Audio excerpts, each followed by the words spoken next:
Hello दोस्तों, welcome to horror vibes. आज मैं आपको ट्रिप के दौरान घटी कुछ अजीब घटनाएं बताने वाला हूँ।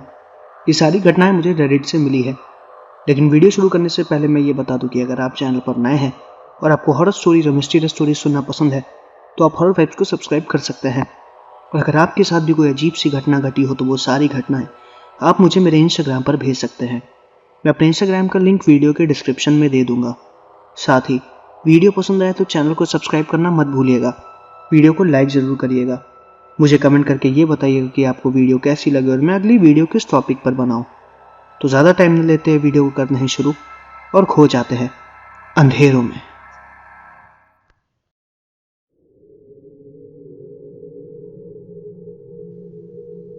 ये जो पहली घटना मैं आपको बताने वाला हूँ ये नॉर्टन नाम के एक शख्स के साथ घटी है। और अब आगे की घटना मैं आपको नॉर्टन के पॉइंट ऑफ व्यू से बताऊंगा। मेरा नाम नॉर्टन है और मेरी ट्रिप पे घटी ये अजीब सी घटना मैं आपको बताने वाला हूँ। बहुत ही अजीब सी घटना है ये। मैं अपने दोस्तों के साथ एक बार कैनेडियन फॉरेस्ट में ट्रिप पे गया था। मेरे एक दोस्त जिसका नाम पीटर था, उसका बर्थडे था। उसी के बर्थडे पे हम लोग ट्रिप पर गए थे। हम लोगों के बहुत से कॉमन फ्रेंड्स भी थे। एक लड़का था जिसका नाम जैक था। मेरी और जैक की बिल्कुल भी नहीं पड़ती थी। हम लोग की सोच एक जैसी नहीं थी। हम लोग जहाँ पर भी रहते थे छोटी सी बहस से चीज़ें स्टार्ट होती थी और फिर वो बहुत ही बड़ा रूप ले लेती थी। शुरुआत में तो मैं उसे कुछ भी नहीं बोलता था, अपने दोस्त के लिए शांत भी रहता था। मैंने उसे ये भी बताया था कि अगर जैक पार्टी में आएगा तो मैं पार्टी में बिल्कुल भी नहीं आऊँगा। लेकिन उसका बर्थडे था, मेरा अच्छा दोस्त था, तो मैं उसे मना भी नहीं कर पाया। और जैक भी पीटर से वही चीज़ बोलता था कि अगर मैं आऊँगा तो वो पार्टी में नहीं आएगा। लेकिन हम दोनों एक दूसरे के लिए चले ही आए थे, लेकिन ज़्यादा एक दूसरे से बात नहीं की। लेकिन वही हुआ जिसके होने की मुझे उम्मीद थी। मैंने पार्टी में कुछ ज़्यादा ही पी ली थी और मेरे साथ जैक भी शराब पी चुका था। हम दोनों बैठ के पीटर के बारे में बात कर रहे थे। पता नहीं ऐसी परिस्थिति क्यों हुई कि हम दोनों ने एक दूसरे से बात भी चालू कर दी। नशे में मुझे ये भी नहीं याद था कि मैंने उससे किस टॉपिक में बात करना चालू किया था। लेकिन धीरे धीरे हमारी वो बात लड़ाई में अपने आप कन्वर्ट हो गई थी। मैं कभी भी उसे कुछ भी नहीं बोलता था। हर बात की शुरुआत पहले वही करता था। लेकिन इस बार मैंने कुछ भी नहीं सोचा। जो भी मेरे मुंह में आया बकता चला गया। बात इतनी बढ़ गई कि हम दोनों हाथापाई पर उतर आए थे। मुझे बहुत ज़्यादा गुस्सा आया था। मैंने गुस्से में पीटर को मार भी दिया था, जिसकी वजह से वहाँ का माहौल काफ़ी ज़्यादा ख़राब हो गया था। सब लोगों ने मुझे वहाँ से जाने के लिए बोला। मैं अपना जो भी बैग लेकर आया था मैंने अपना बैग पैक किया और दोबारा अपने घर की तरफ चला गया। मुझे वहाँ पे बाकी दोस्तों ने और पीटर ने भी रोकने की बहुत ज़्यादा कोशिश की, लेकिन मैं बहुत ज़्यादा नशे में था और इतना ज़्यादा गुस्से में था कि मुझे कुछ भी समझ में नहीं आ रहा था। किसी के 1000 बार रोकने से भी मैं बिल्कुल भी नहीं रुका और चुपचाप अपना बैग पैक उठा के वहाँ से चला गया। मुझे नशे में ये भी नहीं याद था कि मैं किस रोड पे हूँ, कहाँ जा रहा हूँ। मैं बस अपने गुस्से में ही धुन था और रात के अंधेरे में एक हाईवे में चलता चला जा रहा था। कुछ भी नहीं पता, ये भी नहीं देखा कि मैं सही जा भी रहा हूँ या नहीं। गुस्से की वजह से दिमाग काम नहीं कर रहा था और नशे की वजह से पैर भी बहुत ज़्यादा डगमगा रहे थे। उसके बाद मैं रोड पे चलता चला जा रहा था। चारों तरफ जंगल थे और बीच में अंधेरा सुनसान हाईवे। ये ट्रिप मेरी आज तक की सबसे खराब ट्रिप रही थी। गुस्से में जाने के बाद मैं करीबन आधे घंटे तक चलता रहा। कुछ भी समझ में नहीं आ रहा था। 15 मिनट बाद मैंने देखा कि वो रास्ता एक कच्ची रोड की तरफ जा रहा है और फिर आगे जाके वो रास्ता खत्म हो गया था। जंगल चालू हो गया था। जब जंगल चालू हुआ तो मैं समझ गया था कि मैं गलत रास्ते पे आ चुका हूँ। मैंने पीछे पलट के देखा, वो पूरा का पूरा रास्ता अंधेरे में डूबा हुआ था। मुझे कुछ भी नहीं पता था कि मैं कहाँ पर हूँ। मैं दोबारा घूमा, अपने आप को संभाला और सोचा कि मैं वापस वहाँ पर दोबारा चला जाऊँ जहाँ से मैं आया था। मैं दोबारा घूम के उसी रास्ते पे उल्टा चलता चला गया। लेकिन अब देर बहुत ज़्यादा हो चुकी थी। मुझे ये नहीं पता था कि मैं कहाँ पर हूँ। रास्ता भटक चुका था मैं। ये भी नहीं पता कि मैं कितनी देर से उस रोड पर चल रहा था, किस तरफ मुड़ना है। लेकिन मुझे इतना ज़रूर याद था कि जब मैं उस जंगल से बाहर यानी कि अपने दोस्तों के पास से बाहर होके हाईवे पर आया था, उसके बाद मैं बस एक ही डायरेक्शन में चल रहा था। मैं कहीं भी नहीं मुड़ा था और अब वो मोड़ और वो जगह दोनों गायब हो चुकी है। मेरे दोस्त मुझे दिखाई नहीं दे रहे थे। वो जगह जहाँ पर वो लोग पार्टी कर रहे थे और एक छोटा सा फार्म हाउस जो कि रोड के बगल में ही बना था, कुछ भी समझ में नहीं आ रहा था और कुछ भी नहीं दिखा। कुछ देर तक चलता चला गया था। बैग में थोड़ा सा पानी बचा हुआ था, उससे अपने मुंह को धुला, पानी पिया और फिर अपने बैग को उठा के उसी अंधेरे रोड पे चलता चला गया। ठंड की वजह से रोड पे थोड़ा बहुत कोहरा भी था, कुछ दिखाई नहीं दे रहा था। और तभी मुझे एक बस स्टॉप दिखाई दिया, बहुत ही पुराना सा खंडहर सा बस स्टॉप। उसको देख के लग रहा था कि उसका मेंटेनेंस बहुत दिनों से नहीं हुआ है। जो उसके लोहे की रॉड थी उन पे जंग लगा हुआ था, पेंट उतर चुका था। बस स्टॉप पे बनी हुई लोहे की वेटिंग चेयर्स खराब हो चुकी थी, कुछ टूटी हुई थी और कुछ में तो पेंट लगा हुआ था, वो भी खराब सा। जंग लगा हुआ वो बस स्टॉप बहुत ही ज़्यादा अजीब लग रहा था। लेकिन वहाँ पर लाइट जल रही थी, एक छोटी सी लाइट लाल रंग की, जिसका मतलब ये था कि बस वहाँ पर आती है। लेकिन ये भी नहीं पता कि बस वहाँ पर कब आएगी। मैं चुपचाप कुछ देर तक वहीं पर जाके बैठ गया, क्योंकि चलते चलते मैं बहुत ज़्यादा थक गया था। मुझे उस बस के आने की कोई भी उम्मीद नहीं थी। और तब जब मैं एकदम हार गया था, थक गया था, नशे से और थकान से मेरी आंखें धीरे धीरे बंद हो रही थी और उस बस स्टॉप पे मैं सो रहा था, तभी मुझे अचानक से उसी घने अंधेरे कोहरे के हाईवे पर एक बस की आवाज़ आई। उसकी आवाज़ पहले मेरे कानों में पड़ी तो मुझे लगा कि ये मेरा कोई वहम है। लेकिन दोबारा जब उसकी आवाज़ आई और काले अंधेरे धुंध में दो चमकती हुई रोशनी मेरी तरफ आते हुए दिखाई दी, तो मुझे लगा कि वो कुछ और नहीं, एक बस है जो इसी बस स्टॉप की तरफ आ रही है। लेकिन ताज्जुब की बात तो ये थी कि जिस तरफ से मैं होके आया था वो जंगल का अंत था, वो बस उधर से ही आ रही थी। नशे में था इसलिए दिमाग उतना काम नहीं किया। मैंने ये भी सोचा था कि आखिर जब वहां पर कोई रास्ता नहीं तो ये बस आई कहाँ से। लेकिन उस वक्त मुझे इतनी थकान थी और मैं इतने नशे में था कि मुझे कुछ भी समझ में नहीं आया। वो बस आके बस स्टॉप पर रुकी, उसकी लाइट हल्की सी चल रही थी। ड्राइवर, उसका मुंह आगे की तरफ था, मैंने उसे देखा भी नहीं। बस आके रुकी, उसका दरवाज़ा खुला और मैं उस बस में अंदर चला गया। बाहर से वो बस देखने में एकदम नॉर्मल थी, ना ज़्यादा नई और ना ही ज़्यादा पुरानी, एकदम नॉर्मल बस। उस बस को देख के कुछ भी अजीब सा महसूस नहीं हुआ। मैं उसके अंदर गया, जाके बैठ गया एकदम पीछे वाली सीट पे। ध्यान भी नहीं दिया कि वहां पर कौन बैठा है और कितने लोग बैठे हैं। जब मैं उसके पीछे वाली सीट पर बैठा और आगे की तरफ देखने लगा तो बस में ज्यादा लोग नहीं थे, बस ड्राइवर आगे था।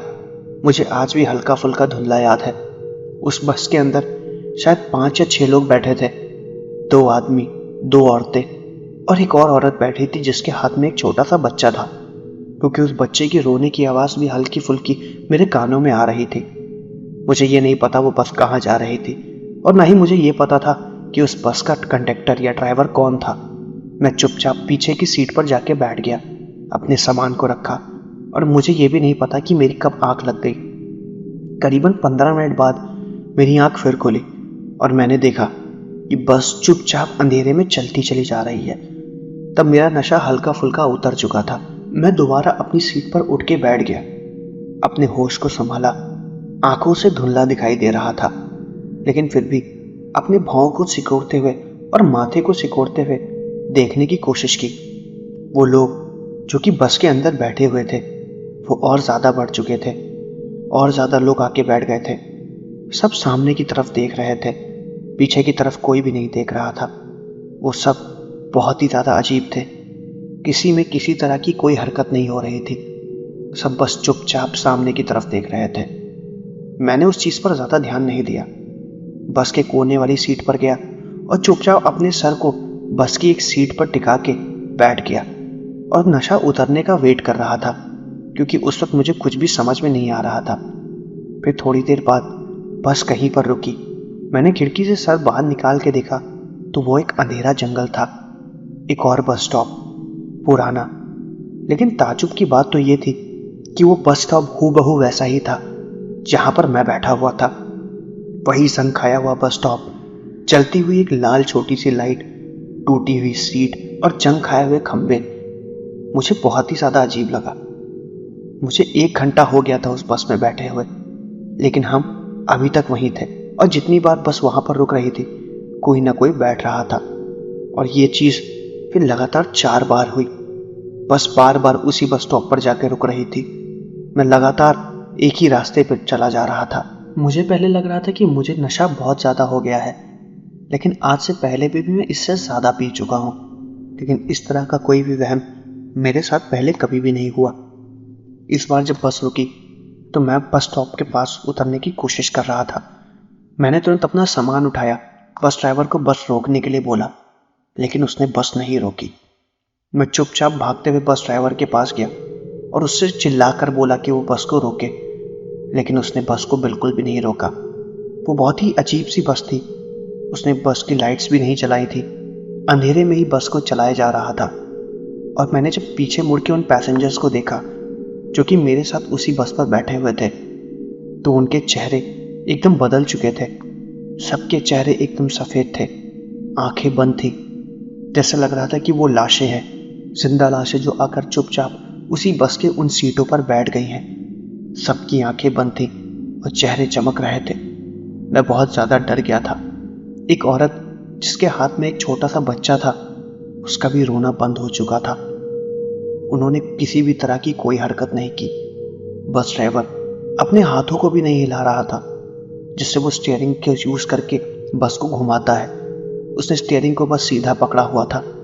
ऐसा लग रहा था कि वो बस अपने आप चली जा रही है, एक ही जगह। मैं बहुत ज्यादा डर गया था, परेशान भी हो गया था, चिल्ला रहा था, लेकिन मेरी आवाज वहां पर सुनने वाला कोई भी नहीं था। वो सारी लाशें थी, जिंदा लाशें जो कि चल रही थी, और ये मेरा कोई भी वहम नहीं था। मैं बहुत ज्यादा डरा हुआ था। ये इत्तेफाक बिल्कुल भी नहीं था। मैं चिल्लाते हुए बस को रोकने की कोशिश कर रहा था, बस की खिड़कियों को तोड़ने की कोशिश कर रहा था, लेकिन मेरे शरीर में उतनी जान नहीं थी और ना ही ताकत। नशा मुझ पे बहुत ज्यादा हावी हो चुका था और अब डर की वजह से मुझे चक्कर भी आ रहा था, बीपी भी बढ़ चुका था। मेरे साथ बहुत ही ज्यादा अजीब हो रहा था। धीरे धीरे आंखों के सामने काला घना अंधेरा छाने लगा। हाथ पैर बुरी तरीके से कांप रहे थे, सांस फूल रही थी, कुछ भी समझ में नहीं आ रहा था। जितना दृश्य मुझे याद है, बस इतना ही पता है कि मेरे हार्ट बीट यानी कि मेरी धड़कन बहुत ज्यादा तेज हो गई थी। पूरे शरीर से पसीना निकल रहा था। मुझे पता भी नहीं चला कि मैं कब बेहोश हो गया, और फिर उसके बाद मुझे कुछ भी याद नहीं है। मेरी आंखें जब खुली तो मैं रोड पर पड़ा हुआ था। मेरी आंखें बारिश की उन बूंदों की वजह से खुली जो कि जंगल में आए दिन कभी ना कभी हुआ करती हैं। मेरे शरीर से अजीब सी बदबू आ रही थी। पूरे शरीर पे अजीब से घाव के निशान, जैसे किसी ने नोचा हो। मुझे कुछ भी नहीं याद है। मेरा सामान भी वहां पर नहीं था। मैं बस उसी हाईवे पे कोने में पड़ा हुआ था, एक पेड़ के पास। मदद के लिए कोई भी नहीं था। उस वक्त मुझे यह भी नहीं पता कितने बज रहे थे, लेकिन सूरज निकलने वाला था। सुबह बस होने ही वाली थी। वो जगह धीरे धीरे मेरे लिए और भी ज्यादा भयानक होती जा रही थी। मुझे लगा कि जो कुछ भी मेरे साथ हुआ वो बस मेरा एक वहम था, एक सपना, लेकिन वो सब कुछ एक हकीकत था, क्योंकि मेरे शरीर पे वो जख्म, पंजों के वो निशान उस सच को बयां कर रहे थे। वो मेरा कोई वहम नहीं था। मेरी हार्ट बीट अभी भी तेज थी, हाथ पैर कांप रहे थे। मुझे तो ये भी नहीं पता था कि मैं जिंदा हूं या मर चुका हूं। कुछ भी समझ में नहीं आ रहा था। उसी सुनसान रास्ते पे मैं धीरे धीरे फिर चलने लगा। अब तो मुझे ये भी नहीं पता चल रहा था कि मैं जिधर जा रहा हूं उधर आगे जाके रास्ता मिलेगा भी या नहीं। और वो बस स्टॉप जहां पर रात में मुझे वो बस मिली थी, वो भी गायब हो चुका था। कुछ भी नहीं पता। धीरे धीरे कुछ गाड़ियां आती जाती मुझे नजर भी आई और मैंने उनसे रोक के लिफ्ट मांगने की कोशिश की। काफी देर बाद मेरे लिए एक गाड़ी रुकी। उसमें एक बुजुर्ग आदमी बैठा हुआ था, शायद वो किसान था। मैंने उससे रोक के मदद की गुहार की और उसने मेरी बात भी सुनी। गाड़ी में बैठाया। मेरे शरीर के जख्मों से खून टपक रहा था। उसकी कार में फर्स्ट एड किट था, जो पट्टियां और क्रीम निकाल के उसने मेरे जख्म पे मलहम लगाया और जो गहरे जख्म थे उस पे पट्टियां करके मुझे पास के ही अस्पताल पे छोड़ दिया था। उस बुजुर्ग आदमी ने मुझसे ये भी पूछा कि मेरी हालत कैसे हुई, मुझे क्या हो गया, ये जख्म मेरे शरीर में कैसे आए। मैं इतना डरा हुआ था उस हादसे से कि मैं उस आदमी को ढंग से कुछ बता भी नहीं पाया। मैंने बस इतना बोला कि मेरा एक एक्सीडेंट हो गया था। इससे ज़्यादा मेरे गले से कोई आवाज़ ही नहीं निकली। शायद उस चीज़ के बारे में मैं किसी को बता भी नहीं पा रहा था। जब मैं हॉस्पिटल पहुंचा तो वहाँ पर भी लोगों ने मुझसे बोला और मैंने उन्हें भी बस वही बताया कि मेरा एक्सीडेंट हो गया था। सच क्या था वो तो मैं भी जानता था, लेकिन मैं उसे बता नहीं पा रहा था। हॉस्पिटल के फ़ोन से फिर मैंने अपने दोस्तों को कॉल किया और उन्हें अपनी हालत के बारे में बताया। मैंने उन्हें सब कुछ बताया। फिर वो लोग उस हॉस्पिटल पर आए। मेरे लिए अच्छी बात ये थी कि मेरे दोस्त लोग अभी भी उसी फार्म हाउस पे पार्टी कर रहे थे। वो लोग अपने घर नहीं गए थे, तो उनके लिए हॉस्पिटल पहुंचना ज़्यादा दूरी का काम नहीं था। तो वो लोग बहुत आराम से हॉस्पिटल पहुंच गए थे। उन्होंने ज़्यादा देर भी नहीं लगाई। वो लोग मेरे लिए बहुत ज़्यादा परेशान भी हो गए थे और मैंने उनसे ये भी कहा कि मुझे इस तरह से वहाँ से नहीं जाना चाहिए था। मेरे साथ जो घटना घटी मैंने अपने उन दोस्तों को बताई जिन्होंने मुझ पर विश्वास भी किया था, क्योंकि उन्हें पता था कि मैं झूठ नहीं बोलता हूँ। लेकिन वो घटना और वो बस आज भी मेरे लिए बस एक रहस्य है। मेरे साथ जो कुछ भी घटा, क्यों घटा और वो बस कहाँ से आई थी, कहाँ गई, वो सारी जिंदा लाशें किसकी थी, इसके बारे में किसी को कुछ भी नहीं पता। और इस घटना के बारे में मैं किसी को ज़्यादा बताता भी नहीं हूँ। आज भी मैं लोगों को यही बताता हूँ कि मेरा बस एक एक्सीडेंट हो गया था। सच बताने से मैं अभी भी बहुत ज़्यादा डरता हूँ, क्योंकि मुझे पता है मुझ पर कोई भी विश्वास नहीं करेगा। तो दोस्तों, ये थी ट्रिप के दौरान घटी एक पहली घटना। अब मैं आपको एक दूसरी घटना बताने वाला हूँ। लेकिन दूसरी घटना बताने से पहले मैं आपको ये बता दूं कि अगर आपने चैनल को सब्सक्राइब नहीं किया है तो आप चैनल को सब्सक्राइब कर लीजिए और बेल आइकन को भी प्रेस कर लीजिए, ताकि मैं जब भी कभी कोई नई वीडियो अपलोड करूं तो आपको सबसे पहले पता चल जाए और आपको उसका नोटिफिकेशन आ जाए। अब आते हैं आज की दूसरी घटना पर। ये दूसरी घटना भी मुझे रेडिट से मिली है। ये घटना मैंडा और एमरॉन नाम के शख्स के साथ घटी है। मैंडा एमरॉन की बीवी थी। वो दोनों ट्रिप पर गए थे और ये घटना उन्हीं के साथ ट्रिप के दौरान घटी थी। और अब आगे की घटना मैं आपको एमरॉन के पॉइंट ऑफ व्यू से बताऊंगा। मेरा नाम एमरॉन है। मेरी शादी को 3 साल हो चुके थे। मेरा और मैंडा का कोई भी बच्चा नहीं था। हमने काफ़ी कोशिश की, लेकिन रिजल्ट नेगेटिव आ रहा था। लेकिन कुछ सालों बाद हमारे दुख के ये दिन ख़त्म हो गए और हमें पॉजिटिव न्यूज़ भी मिल गई थी। इसी खुशी में मैंने और मैंडा ने एक छोटी सी ट्रिप प्लान की थी। अभी शुरुआती दौर था। हम दोनों बहुत ज़्यादा खुश थे। एक फार्म हाउस था, हिल स्टेशन, जो हमारे घर से करीबन 50 किलोमीटर की दूरी पर था। मैं और मैंडा वहीं पर ही मिले थे। हम लोगों ने दोबारा उसी हिल स्टेशन पे जाने का प्लान बनाया। उस हिल स्टेशन पे हम लोग काफ़ी दिनों से गए नहीं थे। शायद 5-6 साल हो गए थे। वो जगह भी बदल गई होगी। हमें अपनी पुरानी यादें भी ताज़ा करनी थी, तो हम दोनों ने वहाँ जाने के लिए अपनी सारी पैकिंग कर ली थी। ज़्यादा दूर जगह थी नहीं। 1 से 2 घंटे में हम लोग बहुत ही आराम से पहुँचने वाले थे। और वो रास्ता जिधर से हम लोग जाते थे वो उन्हीं जंगलों से होकर जाता था, जो कि बहुत ही ज़्यादा खूबसूरत थे। हम अक्सर उन्हीं जंगलों से पहले उस रास्ते पे आया जाया भी करते थे। मेरे पास मेरी कार थी और हम उसी से ही जाने वाले थे। लेकिन मेरी कार के टायर में कुछ प्रॉब्लम थी। शायद उनमें कोई दिक्कत आ रही थी। लेकिन हम बस से जाना नहीं चाह रहे थे और ना ही अपनी ट्रिप कैंसिल करना चाह रहे थे। मैंने उसको कार के बारे में नहीं बताया। जिस हिसाब से मैंने कार की हालत देखी, मुझे लग रहा था कि एक ट्रिप के लिए ये कार बहुत अच्छे से चल जाएगी। और हमने फिर वहीं से ही जाने का प्लान बनाया। हम लोग जंगल के उसी रास्ते से गए जिस रास्ते से जाते थे। बहुत ही ज़्यादा अच्छा था। सब कुछ हम लोगों ने एकदम एंजॉयमेंट में किया था। अच्छे से ट्रिप हो गई थी। हम लोग वहीं पे जो होटल था, जिस होटल में हम लोग पहली बार मिले थे, वहीं पर ही गए थे। काफ़ी ज़्यादा खूबसूरत था। हमने उन सारी बैल्कनीज और उन सारी जगह पर घूमे जहाँ पर हम पहली बार उन जगह पर घूमे थे। सब कुछ याद आ रहा था और हम आगे की फ्यूचर प्लानिंग भी कर रहे थे। ढंग से सारी बात कर रहे थे। ये ट्रिप हमारी 3 दिन की थी, जो कि बहुत ही ज़्यादा अच्छी थी। उसके बाद हमारी छुट्टियाँ ख़त्म हो गई थी। हमें वापस घर भी जाना था। हम दोबारा अपनी कार से वापस आ रहे थे। जिस जंगल की तरफ से हम आ रहे थे वहाँ पे हाईवे पे कुछ मेंटेनेंस का काम चल रहा था। इसकी वजह से एक शॉर्टकट रास्ता भी बना हुआ था। जहाँ से बाकी गाड़ियाँ भी धीरे धीरे जा रही थी। ट्रैफिक बहुत ज़्यादा लगा हुआ था। उस छोटे रास्ते से कोई भी जाना नहीं चाह रहा था। मैं भी नहीं जाना चाह रहा था, क्योंकि वो रास्ता ढंग से बना भी नहीं था। आगे किसी भी तरह की कोई भी दिक्कत आ जाती तो हमें मदद मिलने की उतनी उम्मीद नहीं थी। अमेंडा, उसको भी मैं ले नहीं जा सकता था, लेकिन फिर भी हमें जल्दी पहुंचना था, क्योंकि अमेंडा की तबीयत गाड़ी में धीरे धीरे खराब हो रही थी। उसको सफोकेशन हो रहा था। वहां से हमारा घर ज़्यादा दूरी पर नहीं था। हम करीबन 1 घंटे में वहां पर पहुंचने वाले थे। लेकिन जो वो हाईवे का रास्ता था, यानी कि वो छोटा रास्ता, हम पहले वहां से कभी भी नहीं गए थे। मेरे लिए वो रास्ता एकदम नया था, लेकिन मजबूरन मैंने उस रास्ते में अपनी गाड़ी घुमा ली। वो रास्ता बहुत ही ज़्यादा सुनसान था। एक दो गाड़ियां मेरे आगे और भी चल रही थी, और मैं उन्हीं को ही फॉलो करते हुए अपनी गाड़ी को चला रहा था। मेरे पीछे भी एक गाड़ी थी जो कि मुझे फॉलो कर रही थी। उसमें शायद कुछ लड़के बैठे हुए थे जो कि बहुत ही बुरी तरीके से गाड़ी को चला रहे थे और बिना वजह हॉर्न भी मार रहे थे।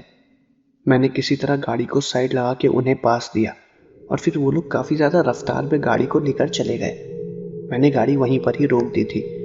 मेरी गाड़ी के टायर में कुछ दिक्कत आ रही थी। मुझे समझ में नहीं आ रहा था कि मैं अभी करूँ क्या। अमेंडा मुझसे बार बार पूछ रही थी कि किसी तरह की कोई तकलीफ है, तो मैंने उसे कहा कि नहीं, कुछ भी नहीं है, और चुपचाप गाड़ी को दोबारा धीरे धीरे चलाने लगा। लेकिन काफ़ी ज़्यादा लेट हो रहा था। पता नहीं मेरे दिमाग में क्या आया। मैंने गाड़ी को थोड़ा सा एक्सीलेटर दिया और उससे हल्का फुल्का तेज चलाने लगा, जिसकी वजह से टायर में और ज़ोर से आवाज़ आने लगी, और वो टायर वहीं पे ही गाड़ी से बाहर निकल आया। उस वक्त मेरी गाड़ी की स्पीड काफ़ी ज़्यादा तेज थी। कुछ देर के लिए रोड सही हुई थी, और मैं उसी सही रोड पे गाड़ी को थोड़ी सी स्पीड में भगाने लगा था। गाड़ी का टायर निकलते ही गाड़ी बहुत बुरी तरीके से डिसबैलेंस हो गई और एक पेड़ से जाके लड़के गाड़ी पलट गई। जैसी वहां पर गाड़ी पलटी, काफ़ी ज़्यादा ज़ोर से आवाज़ भी आई थी, लेकिन तब तक मेरे आगे के वो लोग जो कि गाड़ी चला रहे थे वो निकल चुके थे। रात भी ज़्यादा हो गई थी और वहां पर हमारे अलावा कोई भी नहीं था। पता नहीं वो भीड़ जो कि हाईवे पे थी वो अचानक से कहाँ गायब हो गई थी। हमारी पूरी गाड़ी पलट चुकी थी। अमेंडा और मैं, हम दोनों होश में थे। ज़्यादा चोट नहीं आई थी, लेकिन गाड़ी के पलट जाने की वजह से हम गाड़ी से ढंग से निकल नहीं पा रहे थे। हमारा शरीर हमारे सीट बेल्ट में बहुत ही बुरी तरीके से फंस चुका था। सीट बेल्ट के बकल्स ओपन ही नहीं हो रहे थे। इस बात की हम लोग को थोड़ी सी संतुष्टि थी कि किसी तरह की कोई गंदी चोट नहीं लगी थी, लेकिन गाड़ी में बहुत ही बुरी तरीके से फंसे थे। अमेंडा के हाथ से खून निकल रहा था, क्योंकि उसके हाथ में बहुत ही गंदा लोहे का स्क्रैच लग गया था, और मैं गाड़ी में बुरी तरीके से फंसा था। शायद मेरी गर्दन में किसी तरीके की कोई चोट लगी थी। मैं अपनी गर्दन को ढंग से घुमा भी नहीं पा रहा था। कुछ देर तक हम लोग वहीं पर ही लेटे थे। होश में तो थे, लेकिन सर एकदम घूम रहा था। हमें विश्वास नहीं हो रहा था कि हमारा एक्सीडेंट हो गया। हमारे ब्रेन को प्रोसेस करने में थोड़ा सा टाइम लगा। हम लोग वहीं पर ही थे। अमेंडा और मुझे मेरे बच्चे, हम दोनों की चिंता हो रही थी। मैं यही सोच रहा था कि इस हादसे की वजह से ऐसा ना हो उसे किसी तरह का कोई नुकसान पहुंचा हो। और तभी एक अजीब सी घटना घटी। वहां पर हमें अजीब सी आवाज़ें आ रही थी। वो आवाज़ें कुछ छोटे बच्चों की थी। वो हमें मदद करने की कोशिश कर रहे थे, वहां से हमें निकालने की कोशिश कर रहे थे। हमने उनकी काली परछाइयां देखी जो हमारे गाड़ी के चारों तरफ घूम रही थी। हमने उनसे मदद की गुहार की। उन्होंने हमारे किसी भी सवाल का कोई भी जवाब नहीं दिया, लेकिन हमें निकालने की कोशिश की। उन्होंने पता नहीं क्या किया, अपने हाथ को सीट के कौन से हिस्से में डाला और वो बकल्स ओपन कर दिए, मेरे और अमेंडा दोनों की सीट के, और दरवाज़ा भी उन्होंने ही खोला। जैसे उन्होंने दरवाज़ा खोला, मैंने किसी तरह कोशिश करके दरवाजे से बाहर आया, और उसके बाद जाके अमेंडा की तरफ का दरवाज़ा खोल के उसे अपनी उल्टी हुई गाड़ी से बाहर निकाला और अपने सेल फोन से फ़ोन करके एम्बुलेंस को तुरंत बुलाया। कुछ ही देर में एम्बुलेंस भी आने वाली थी। तब तक मैं अमेंडा को देख रहा था। मैं देख रहा था कि उसको कहीं चोट तो नहीं लगी, वो ठीक तो है ना। मुझे अभी भी बहुत ही ज़्यादा चिंता हो रही थी हमारे बच्चे की, और अमेंडा को भी इसी बात की ज़्यादा चिंता थी। उसके बाद हम लोग एक पेड़ के पास बैठे थे और सोच रहे थे कि हमारी जिसने मदद की आखिर वो बच्चे कहाँ गए, लेकिन वहां पर कोई भी नहीं था। सब कुछ एकदम खाली और सुनसान था। समझ में नहीं आ रहा था कि आखिर वो लोग कहाँ से आए थे और इतनी जल्दी कहाँ चले गए।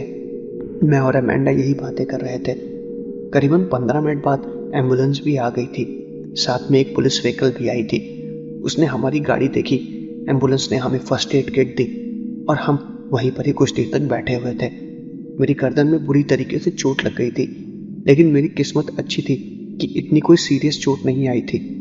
अमेंडा को जब ढंग से चेक किया गया तो उसको बस खाली हाथ में ही चोट लगी थी। हमारा बच्चा बिल्कुल भी सेफ था। बाद में हमने बाकी की जांच कराए तो सब कुछ एकदम नॉर्मल था। पुलिस वाले मुझसे वहीं पर बैठ के पूछताछ कर रहे थे। उन्होंने ये भी चेक किया कि मैंने किसी तरीके की कोई शराब तो नहीं पी है। लेकिन जब उन्होंने मेरी गाड़ी की कंडीशन और वो टायर देखा जो कि मेरी गाड़ी से बाहर निकल गया था, तो उनको मेरी बात पर विश्वास भी होने लगा था कि मैं किसी तरीके का कोई झूठ नहीं बोल रहा था। लेकिन वो बच्चे, उनके बारे में मैंने पुलिस वालों को नहीं बताया। वो कहाँ से आए थे, कहाँ चले गए, मुझे कुछ भी नहीं पता। लेकिन तभी मुझे एक ऐसी चीज़ दिखाई दी जिसकी मुझे कोई भी उम्मीद नहीं थी। जहाँ पर मेरी गाड़ी पलटी थी उसकी कुछ ही दूरी पर उसी जंगल के अंदर एक बहुत ही पुराना चर्च था, जिसके पीछे एक कब्रिस्तान बना हुआ था, जहाँ पर लोग अक्सर आया करते थे। किसी की भी मौत होती थी तो वहीं पर ही उसी चर्च के पीछे ग्रेवयार्ड पे दफनाया भी जाता था। मैंने देखा कि वहाँ पर काफ़ी ज़्यादा ग्रेव्स हैं और ज़्यादातर छोटे बच्चों की ग्रेव्स। मैंने पुलिस वालों को यह भी बताया कि यहाँ पर हमें कोई दिखा था। उसने हमसे पूछा कौन, लेकिन हम उन्हें ये चीज़ नहीं बता पाए। हमारे पास बोलने के लिए कुछ शब्द ही नहीं था। वो हमारा कोई वहम नहीं था। मैंने और अमेंडा ने उन बच्चों की आवाज़ साफ साफ सुनी थी और उन्होंने ही हमारी मदद की थी। वो अचानक से कहाँ गायब हो गए हमें कुछ भी नहीं पता, लेकिन वो वहीं पर ही थे। और ये घटना जो मेरे और अमेंडा के साथ घटी, इसको हम अक्सर लोगों को बताते हैं। उस वक्त वो जिंदा थे या मरे हुए हमें ये तो नहीं पता, लेकिन उन्होंने हमारी मदद की और ये हादसा हमें जीवन भर याद रहा। तो दोस्तों, ये थी ट्रिप के दौरान घटी हुई कुछ घटनाएं। वीडियो अच्छी लगी हो तो चैनल को सब्सक्राइब जरूर करिएगा। कमेंट करके ये बताइएगा कि आपको वीडियो कैसी लगी और मैं अगली वीडियो किस टॉपिक पर बनाऊं। तो मिलते हैं अगले वीडियो में।